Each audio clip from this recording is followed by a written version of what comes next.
Hey, I'm Lisa Singer. I am the Senior Editorial Director of Brand Insider at MediaPost, and this is Brand Insider BTS, where I get to pull back the curtain on some of the most influential women marketers today. And with me is Leanna Trelenberg, and she is the Director of US Media at Mattel. Hey, Leanna.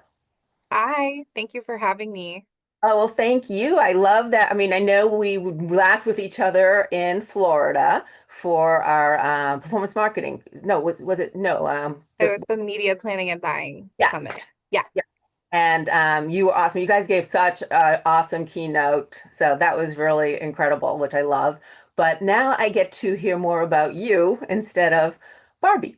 So, yeah, that sounds great. so I'm very excited. Well, I mean, all right. So I usually like to take a little bit something from a person's brand but then obviously gear it towards you.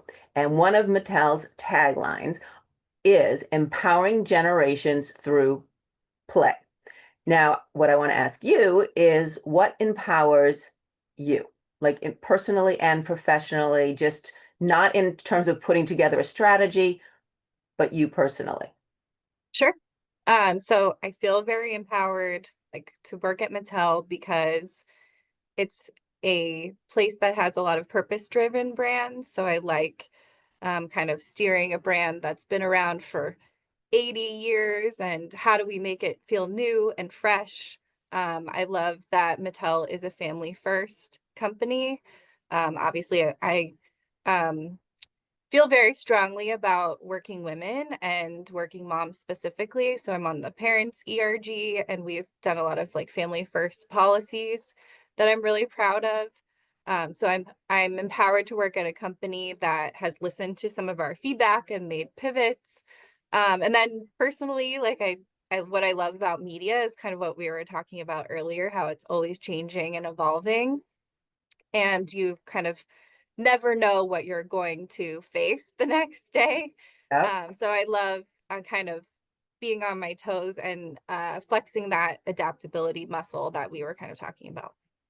Well, yeah, so talking even about that and having to be adaptable, especially in the marketing industry, has there been a time in your life where you've really had to adapt? Like something came at you and just like, all right, let's see how we're going to move forward. Yeah. So like my background, I went to 9 schools in my 12 years of growing up. So adaptability was kind of a survival strategy. Wow. And lived overseas, like lived in a bunch of different states in the US.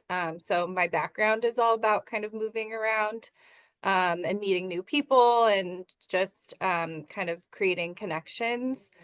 So I feel like that I carry that through into my adult life. I've kind of taken the opposite where I've stayed in LA and tried to stay at certain companies a little bit longer, but kind of taken that core tenement of adaptability with me.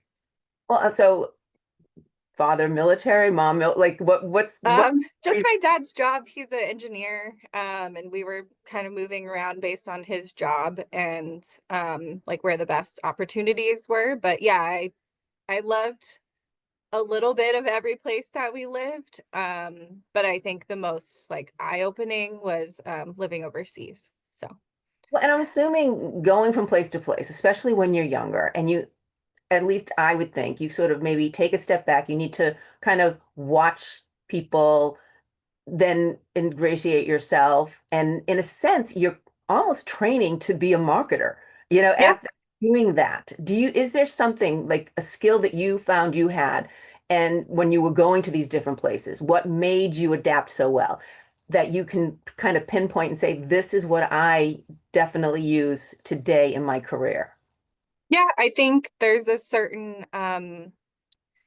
I don't know exactly what the word is, so maybe it'll come to me, but kind of taking a step back and just listening to the people around you and kind of not assuming that you know everything about what's happening or the culture that you're in or the atmosphere that you're in. And so kind of just taking a beat, listening, and then figuring out the best way to connect with someone or to kind of um, create like a shared goal.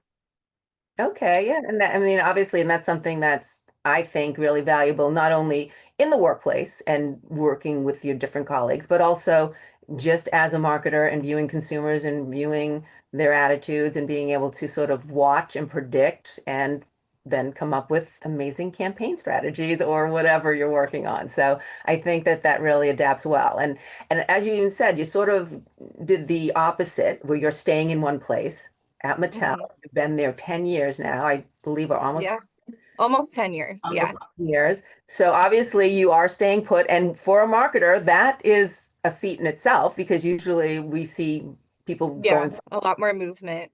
yes, Yes, I've been lucky that I've been able to grow in both my positions, like grow within kind of larger companies, and do a lot of different things. Like I've been at Mattel, I've worked on almost every single brand at some point, and they're all different. And even when I was agency side, I got to work on the US and then I moved over to the international team. I started in broadcast TV, which makes me feel old. Um, because obviously no one works in just broadcast TV anymore. And kind of also got that experience with the more buying side and trafficking, and then moved into more of like a planning and strategy role. So I've had a lot of varied experiences, even though I've been at the roles for I've had a longer tenure maybe than the average marketer.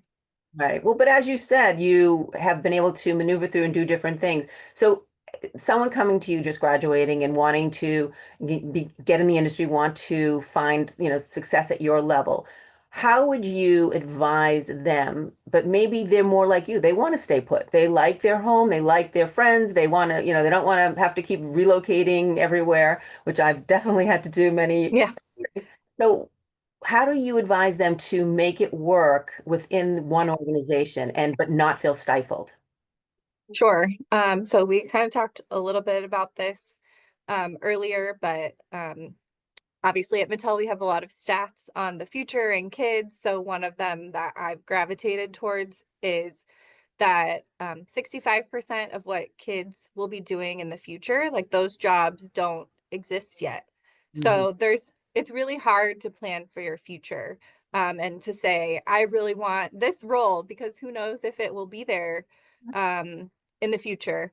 And I think instead of kind of focusing on a role, I've tried to focus on skills, like what skills can I acquire? What will make me adaptable or marketable as a employee in the future? Less so like I need to be in this role at this time, or kind of having more of like a rigid thought about how things are going to go, because not one thing about my career has gone the way I thought it would have gone. Um, and it's true. And I also I kind of mentor some students at my university, and they're all doing careers, and one of them was it's like studying. I asked them what their majors were, and they're like, I'm studying blockchain. And it's just, yeah, the like I would have that's not something I would have ever been able to study at university because it didn't exist yet. So it's the everything's evolving all the Yeah, time. I agree. I have to jump on something you said though. Nothing has gone the way you expected it. What's been Yeah. the most surprising? Um, oh my gosh. Well, there's a lot of things I wasn't expecting. So I graduated in the 2008, 2009 recession. I feel like I didn't have the luxury of thinking like, what is my career goal? Like it was more about I need a job. Right, right. I didn't know anyone who graduated with a job, and I graduated with tons of really smart people. I just was like, what can I do to get a foot in the door that when the economy is better, I can continue building upon. So I ended up in the agency side role and I really liked it. I knew I wanted to do marketing. I like the kind of combination of your left brain and right brain, the analytical side of media with budgets and targeting and data, and analytics, and then the right brain where you're kind of thinking creatively about strategy and how do we, win in certain spaces. And I was really lucky to land on an account that, was kind of like about to take off into a different stratosphere. So one of the first campaigns I worked on was the iPad launch. Really? Yeah, back in 2010. So I was probably like you know, within my first year agency side. Mhm. So learned a lot about like how do you launch an entirely new category. We were trying to figure out like what is the targeting for the iPad? Like Okay. it's a whole thing that doesn't exist yet. And how do you market something that hasn't launched in the App Store? So we don't even know what people are going to create Right. from an app side and how many different ways that people might be using this product. So it was a really interesting campaign to work on. If you go back and watch the first ad, it was very basic. It was like, look, you can do your email on this tablet thing. Yeah, and the ad was called "This is iPad." Oh, yeah. So it was only 15 years ago. It feels wild to think that we were, how much education you had to do about what this tablet was when you think about how people are using it now. Oh my gosh. Because when you do look at it that way, just, I mean, sort of what you said with the statistics. So people, kids just starting schooling now and getting into, they Mhm. have their 10 years of, high school and junior high and then college. And then who's to say, like, what they planned? Like, I know, like, for me, since sixth grade, I think I was like, I want to be a reporter in some way, journalist. And Mhm. didn't change. The industry changed for sure, but I'm just saying, whereas as a marketer, you can't be as specific. You maybe be, I want to be a marketer, but Yes. those who are in digital marketing now did not have envisioned that, that started, I'm not saying those are just starting today, but starting, 10, 15 years ago. That wasn't even on the radar. No, it was, I mean, I knew I liked digital because, social media was new. I did a lot of like the first social media campaigns when I was doing some internships and stuff that companies had ever done. They're like, we need someone who understands how this social media thing works. So I was kind of, and a lot of like the meta marketing tools didn't exist yet. So it was just an interesting time to join the industry. And like exactly like you said, like I didn't think that I would be doing digital marketing or media because that really didn't exist yet. And now like I'm very lucky to work on everything. But there's, even when I started working at Mattel, like I told you, there was a traditional team and a digital team, and that even that separation feels like we've come so far since then. Yeah. But I think your response to it and the advice that seems to pull out of what you just said the strongest is just jump in. Just Yeah. be open to, you can do it. Social media when you were younger, you knew it. You didn't necessarily understand it completely or to the extent that it is today, but it was something like, okay, I'll do that. Or, okay, no one knows iPad, but let's do that. So it's just Mhm. sort of jump in to bring it to what you said in the beginning to see what opportunities will come out of it as you progress in your career. So I think Totally. Thank you for saying it more articulately than because I feel like the best experiences I've had in my career are the ones that I've raised my hand for and said, like, I want to do that. Like I want to work on the iPad campaign or I want to work on the Barbie movie. So some of the best like highlights of my career have been things that I raised my hand for. And I don't know if someone would have just put me onto them or if maybe, but just showing the times that I've shown interest have been like the most fruitful for my career for sure. yep, using your voice, jumping in. Yes, completely. I agree. Okay, so I want to have a little fun.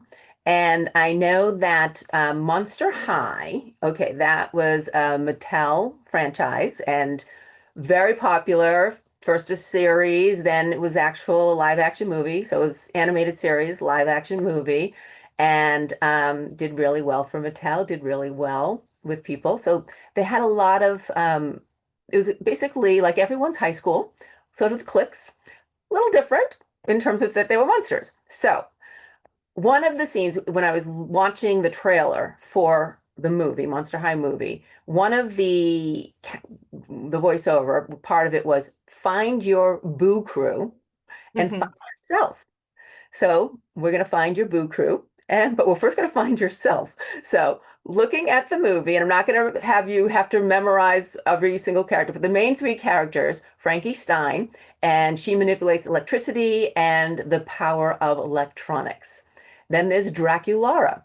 She transforms into a bat, which we can maybe skip that, but she levitates and she has perfect night vision and can hypnotize people.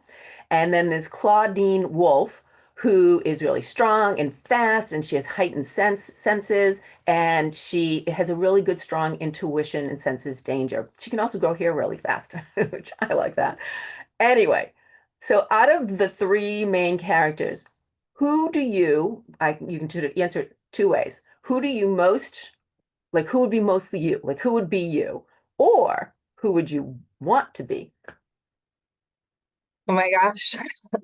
Well, I love little pieces of all of them, obviously. Love all the Monster High characters. I think they're so fun, and there's something like on Barbie, obviously. She's a brand that's been around for a long time. So they're like on Monster High, we get to be a little bit more fun and think out of the box. And I love the kind of spirit of Monster High is all about inclusivity and, be yourself, be unique, be a monster, our big tagline. So I think there's tons of things that I love to pull from that brand, but I yeah, I feel like Claudine Wolf probably would be the one that I would gravitate towards. Um, I I do like using my intuition at work. I think there's data points that you pull in and then you kind of have to overlay it with my intuition. And I always say to myself, I'd rather, like someone tell me that I made the wrong choice than I made no choice at all. Right. So I'd rather, because I can learn from the choice that I made incorrectly. Like a lot of times that's the part where I learn the most. Mhm. Um, but you don't really learn that much when you're just kind of sitting on your hands and waiting for someone to tell you what to do. So I love the intuition piece that you were speaking about. And then obviously, like who wouldn't love their hair to grow? Seem to have that down. Yeah. So, Yeah. Um, but no, it's funny when you say the intuition because I agree, and I think even going back to before your career, and mhm, always you seem to say as you moved around so much with your family when you were younger, but you always adapted. Like it didn't seem like it was a struggle for you, at least from what you were saying. mhm. Sure, intuition plays a lot. Again, that's you said sitting back, watching, kind of knowing. Well, then that intuition will then show you how to move forward, who to connect with, maybe who to avoid. Like I think that Yeah. was a play even back then. Yeah, I haven't thought about it that way, but that's a really interesting insight about myself. So thank you. Problem. It's what, Yeah. $20 an hour, Yeah. 200,000. Yeah, totally. So Um, I have my dog's hair in my mouth. Okay, sorry. ugh, No, I do see that. And then I think, like, as I said, sort of how I sort of connected that to your marketing. I think that all kind of comes into play. So it certainly makes a connection there. All right. So my second part of the question, we need to find your boo crew. So this is not about the characters. Who in your life needs to be a part of your boo crew? oh my gosh. I I have taken inspiration from a bunch of people in my life. Like I don't know if I have one person who just Name a few. pivotally changed my life. Obviously my parents. Um, but in terms of like work mentorship, um, All right, let's do it this way. One for work mentorship, where you feel has made a okay. biggest impact. Two, personally, can't go to your husband and kids, okay, but Yeah, personally maybe helped you be the way like maybe they accepted you in when you were moving as a kid, or and they helped give you a confidence, something that where they really impacted your personal side. sure. I mean, I almost want to say my kids. Is that okay? Because I work in a toy industry. They inspire me every day. Um, when I get to bring my daughter to work, it's the best day of the year. Um, when we drive by, she's like, Mommy's toy company, like as if I own the whole thing. Which I do not. I'll go on record. And like there's something really wonderful about seeing her open the gifts, on a holiday morning, that kind of inspires me to do the work that I'm doing. Um, so I would say that, Okay. if you want something more like, No, um, I think that's actually a wonderful inspiration, and someone who's given you impact. yeah, What's your daughter's name? Cameron. Cameron. Okay. And But with uh the sh yeah, professional side. she Oh, go ahead. sorry. So say more about Cameron. Oh, she also just helps me from a work perspective. Like, I'm like, what are the kids watching? What's this Roblox thing that I need to be learning more about? So just even hanging out with her, I'm kind of like understanding the media landscape in certain ways that more intimately than so I think there's an element of being a mom that I bring to my job that gives me a unique perspective. So All right. So Cameron wins it on both sides, both professionally and yeah. personally. Well, the work side, I mean, I've had a lot of really great influences. My former boss, who was in this role before me, she actually works at another toy company now. But I joke with her that I sometimes hear her guiding me, like her voice in my head telling me what to do. Mhm. Um, and like I hope she takes that as a compliment. But just like she brought me in, she kind of taught me a lot about Mattel, taught me a lot about the toy industry and working um in this industry, which is a bit unique because of the kid environment and but also having like a dual target audience between Oh, kids and shoppers. That's kind of unique to this industry and maybe a few others. yeah. And then also just gave me a lot of advice and coaching on like public speaking and leveling up and managing up that I feel like there's no one specific experience, but owe a lot of my success in this role to her. Was there, and I know there's not a specific experience, but was there a specific advice or something that, whether it was said as advice or something maybe you heard from her a lot that resonates with you that you would then maybe pass on to others? The thing that I hear in my head, when she's giving me advice is she used to say just keep swimming. Like from I think it's from not Dory, what's the Finding Nemo. Oh, yeah. Um So, like a lot of things will be thrown your way and like the adaptability and intuition comes into play, but just keep swimming.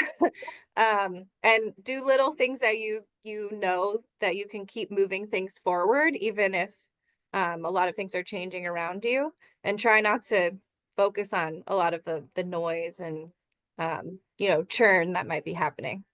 Just Figure keep, out a way to just keep swimming. yeah, I love that. Don't worry, there's a shark over there. Keep Yeah, exactly. keep Uh, swimming. No, I you think know, metaphorical tariffs coming at you. that all of the above. Just keep Yeah, swimming. exactly. No, I love that. Okay, so sticking with Mattel, and you brought up Barbie a couple of times. So there was a Mattel, they as in you, had a new brand campaign last year, and it was Give Limitless Possibilities. And really the idea behind it was to champion parents to really believe in kids and to believe in their potential.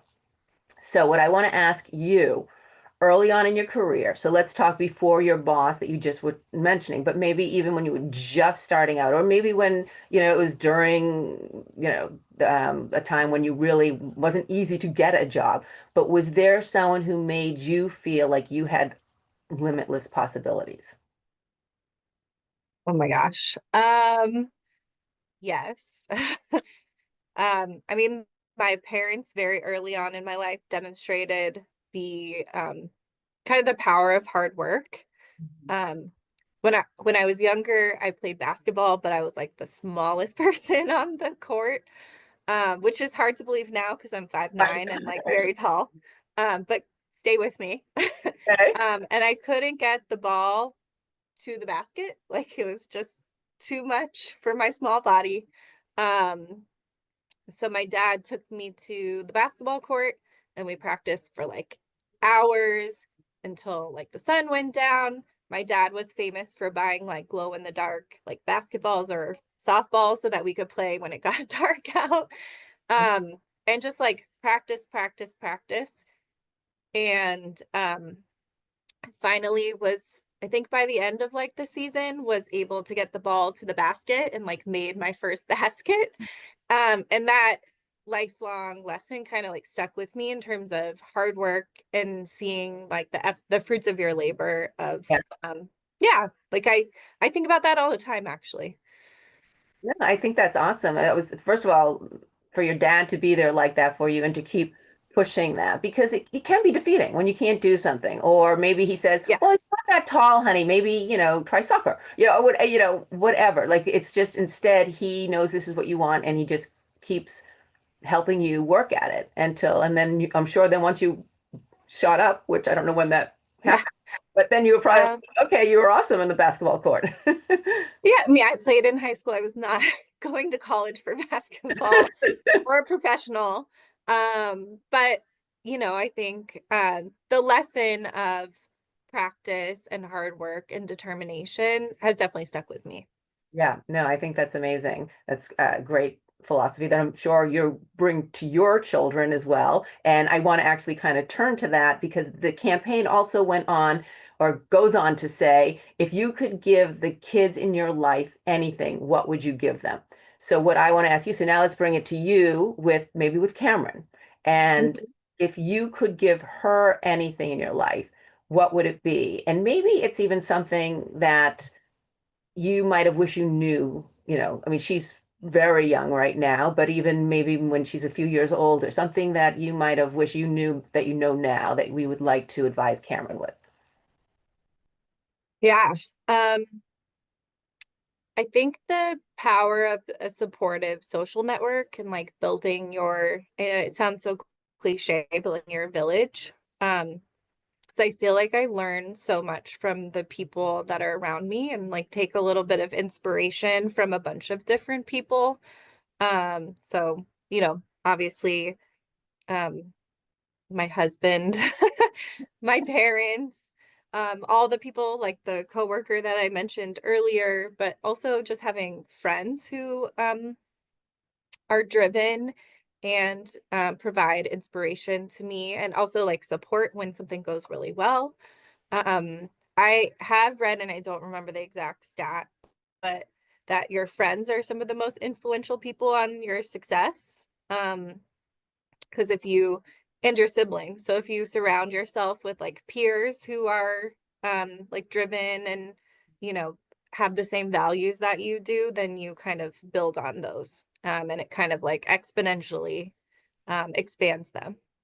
Yeah, no, I agree. I think that when you're with people who are striving and who, but not only are striving themselves, but then are your cheerleader as well. And so I Hmm. think the combination as opposed to, oh, well, you don't even bother or don't, like there's a negativity that you can bring to a conversation and then there's that positive light that Yeah.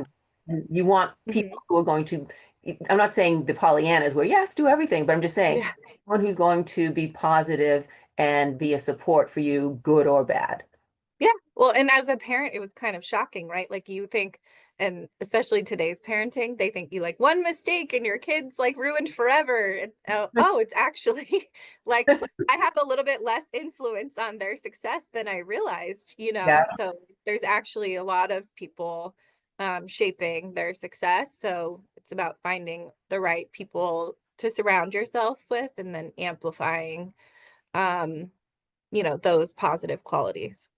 Yeah, no, completely agree. All right, so what's your guilty pleasure right now? What are you obsessed Oh. with? Um, well, I wish I had more time to have more guilty pleasures because when I was like looking over kind of like some of your questions, I was like, I'm kind of boring. Um, but I love escapism TV, like any reality TV. My husband and I are like obsessed with The Challenge on MTV, and we've been watching it for like 20 years together. But we love all those kind of guilty pleasure TV shows. And then my personal hobby is I love to read. So, as much as I can stay awake after I put the kids to bed, I like to read. Um, I'm currently reading Nate Bargatze's book, like the comedian. It's called Big Dumb Eyes, which is maybe an interesting choice for a name, but he does explain it in the book, and it's very Yeah, funny. yeah, Um, And he's funny. Yeah. And then like I try to alternate between kind of like light books and then more cerebral. And so before that I read The Anxious Generation. Which is all about Gen Z and like their relationship with technology and how it's impacted them, and then how to create a healthier relationship with technology for parents today. So trying I was to take some of that for my two little Gen Alphas. That's what I was going to ask. So, like, when you talk about that and the anxiety that is being experienced by being raised or growing up in with all this technology, and then does that give you pause when you're raising with your two children? How much technology? I mean, they need it. Like, it's definitely an asset to know how to use things. But Sure. at the point, is there a point where maybe you need to sort of curb it a bit as well? It's definitely about a healthy relationship with technology, and like obviously there's a whole book with lots of different recommendations. They say um the way that obviously this is like a little bit of a broad generalization, but they say the way that girls interact with technology is different than boys. And so they have some strategies around like what girls tend to lean into more like social media, whereas boys lean into more like gaming. So there's ways of creating like healthy relationships with technology. It's very interesting, the book. And then from my like what I'm taking away is obviously some of the guidelines that they gave and suggestions. So not getting a phone that has like the internet and everything until you're like 16. Yep. We'll see. You can talk to me in like 10 years. What you say and then what you end up doing doesn't Right. always match up, but gonna try. And then a lot of what you can do is also create these social experiences and more outdoor experiences. So we're lucky to live in LA, like near the water. Um, I've recently learned about this thing. It's called I think it's called like blue spaces, the theory of blue spaces. So when you're around any blue space, like a water, um, like an ocean, lake, it calms you. And then there's also in the book, they talk about the experience of awe, like AWE. Mhm. And if you experience awe, be it outside or wherever, it makes your problems feel smaller, like you're part of this expansive place that's wonderful and creating the sense of awe in your life, and then it kind of mellows out some of your anxiety and feelings of this problem over here is um part of this way bigger world that we live in. Yeah. Well, and I think that that's a big part of looking at the big picture, like in as you said, like I agree. I think being around blue water, it just soothes you. And if it's awe-inspiring, then it lessens the Mhm.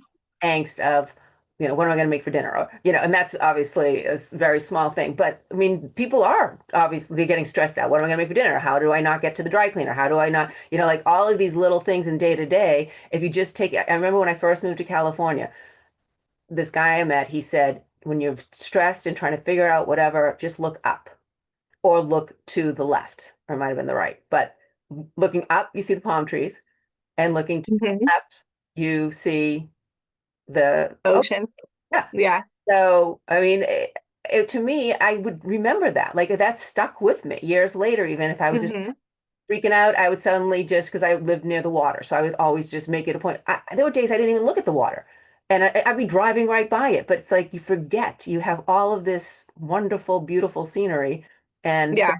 I think, and then it does put things into perspective. And obviously, there are real problems in the Of course, world, yes, but this is like, how do we not let those little problems feel like they're as important as the big problems? yes. When the big one comes, the big one. In Yeah. California, you don't say that, Yeah. but when when you experience those kind of challenges, that's a completely different thing. But it's Hmm. more in the day-to-day stresses, talking about, Exactly. with technology or other stresses that every one of us goes through each day. And just even being in traffic, I'll be like, "Ugh," and I'm like, where am I in such a rush to get to? But I'm still like, Yeah, just chill. And so I feel like you have to kind of remind yourself of all these little things to sort of breathe and just kind of put in perspective. exactly. Yeah. Okay, so final question. If you had a time machine Oh my and gosh. get to any moment, past or future, what would it be? And with who or what would you take? So I struggled with this one because I was like part of like every parent, right? It's like I want to see what my kids turn out, how my kids turn out, and how, my career, everything. But then I don't want to. And then part of me was also like, I want to go back in time. They were so little and adorable. Um, and then, uh, the other part of me was like, oh, I'd skip over, that whole experience of watching them grow up. So I landed on if I had a time machine, I would give myself an extra hour in every day, Oh, if that's possible. So I don't know if I'm bending the rules. Let me know. no real rules. So yes, you could possibly, well, I'll check the rules. This actually question came from what is it? Something a willow in time? What's it? Why Hmm. am I totally spacing it? But anyway, it's like the Telesact where you can like a wrinkle in time, not a willow, a wrinkle. Yes. And so that's where it kind of came from. And I love the concept of it, where if you could, there was a lot more to it. There was a woman who that was a big part of. She did a event with girls for coding, and they based it on the Wrinkle in Time. So they called it based on Wrinkle in Time. But anyway, getting back into things. But I really love the idea of like, where would you put yourself? And if it's just Hmm. or each day. So is that I the think it's right now. Like I think hour? I've been building towards this moment with my career, my personal life. Like I'm enjoying where I am right now. But I really do wish I had an extra hour in every day. Well, how do Um, you use that hour? Like, would it be okay, yeah, watch my reality show? Would it be I'm going to do something pampering, or would I sneak off and have ice cream? Like, what? I What? think I'd sleep. Um, probably just sleep, Okay. which is really boring. But I have two really small kids, and I feel like an extra hour of sleep every day sounds so nice. Well, Um, I will find the rule book and I will yeah, see if that's doable. sounds good. Yeah, and maybe I would throw in some reality TV or some more reading. Um, and then hopefully a little more time with my husband or something like that. But Yeah. you put a lot into that hour. Maybe like Yeah. Monday night is this, Tuesday night you get more sleep. Yeah, exactly. I love that. So you can Awesome. divide it up amongst the week. All right, we'll go with that. So, well, Leanna, Sounds thank good. you so much. This was so nice getting to know you on this side, even though we did hang out a lot in Bonita Springs, but it's nice to see this aspect of you. Yeah, thank you so much for having me. It was great speaking with you and just really enjoyed the experience. Well, I am glad you did, and thank you for watching. And as I always say, if you have a amazing woman like Leanna that you'd like me to pull the curtain back, please let me know, and I will do my best. So, thanks for watching, and Leanna, thanks again. Yeah, thank you.